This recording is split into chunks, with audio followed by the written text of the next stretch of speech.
ফের মিয়ানমারে ফের ভূমিকম্প আঘাত হেনেছে। গতকাল সকালে আঘাত হানা ভূমিকম্পের মাত্রা ছিল রিক্টার স্কেলে 4.1।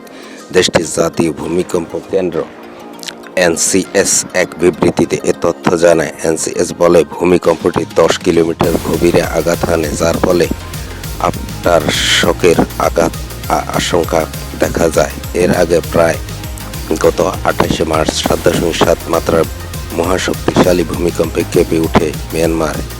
এরপর আরেকটি বড় ভূমিকম্প আঘাত হানে দেশটিতে।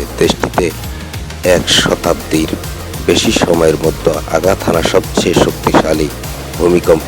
শত বছরের প্রাচীন গির্জা ও আধুনিক ভবনও ধসে যায়। শক্তিশালী এই ভূমিকম্পে 3,600 জনেরও বেশি মানুষ নিহত হয়েছে, আহত হয়েছে 5,000-এরও বেশি।